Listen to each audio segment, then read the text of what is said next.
এখন শীতকাল, বাজারে প্রচুর শাকসবজিতে ভর্তি। তার সঙ্গে হচ্ছে শীতের স্পেশাল ধনেপাতা। ধনেপাতা সারা বছরই পাওয়া যায়, তবে শীতকালের ধনেপাতার গন্ধই আলাদা।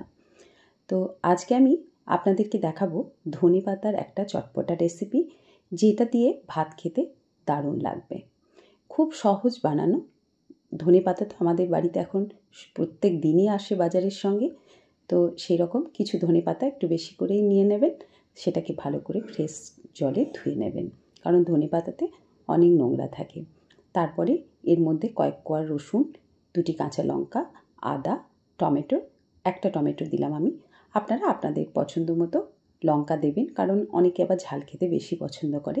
তো আমি 2টি কাঁচা লঙ্কা দিয়েছি। তো এটাকে আমি খুব ভালো করে মিক্সিতে পেস্ট করে নিচ্ছি।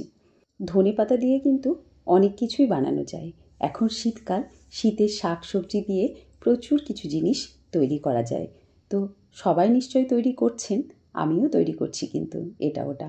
শীতকালে নানান রকম সবজি দিয়ে অনেকেই অনেক কিছু বানিয়ে থাকে। এখন ইউটিউব, ফেসবুকের যুগে আমরা কিন্তু নানান রকমের রান্নাও শিখে গেছি বলুন। এই যে রান্নাগুলো দেখা হয় ইউটিউব, ফেসবুকে, সেগুলো আবার আমরাও বানানোর চেষ্টা করি বাড়িতে। আবার আমরা যেগুলো জানি সেগুলো ভিডিওর মাধ্যমে সকলের কাছে পৌঁছে দিই। তো আমি এবার গ্যাসে ফ্রাইং প্যান বসিয়ে দিয়ে ওতে দিয়ে দিলাম সর্ষের তেল একটু বেশি করে, আর দিলাম 1/2 চামচ মতো কালো জিরে। তারপর ওটা একটু নাড়াচাড়া করে দিয়ে দিলাম ধনেপাতার পেস্টটা। এবার ধনেপাতার পেস্টটা খুব ভালো করে নাড়াচাড়া করে নেব। ধনেপাতার এই রেসিপিটা বানালেই আমার বড় মামার কথা খুব মনে পড়ে। আমার বড় মামা শীতকালে প্রত্যেক দিন এই ধনেপাতা বাটা খেতে খুব ভালোবাসত। ধনেপাতাতে একটু লবণ আর তেঁতুল দিয়ে বেটে দিলে বড় মামা খুব ভালোবাসত। এখন এই ধনেপাতার পেস্টটার মধ্যে দিলাম আমি অল্প হলুদ গুঁড়ো, 1/2 চামচ মতো জিরে গুঁড়ো, স্বাদ মতো লবণ। তারপর ভালো করে নাড়াচাড়া করে নিলাম। এখন এর মধ্যে দিয়ে দেব তেঁতুল গোলা জল। অল্প তেঁতুল গোলা জল দিলে খেতে বেশি ভালো লাগবে, টকটক লাগবে, সেটা খেতে বেশি ভালো লাগবে। এবার দিলাম লাল লঙ্কা গুঁড়ো। লবণটা স্বাদ মতো দেবেন, যে যেমন ঝাল খান সেরকম ঝাল দেবেন।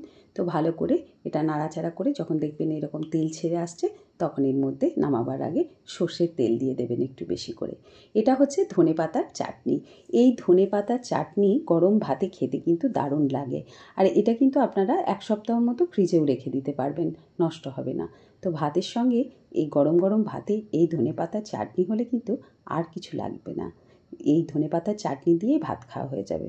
তো আমার আজকের রেসিপিটা কেমন লাগলো অবশ্যই জানাবেন, আর আমার চ্যানেলটা সাবস্ক্রাইব করে আমার পাশে থাকবেন।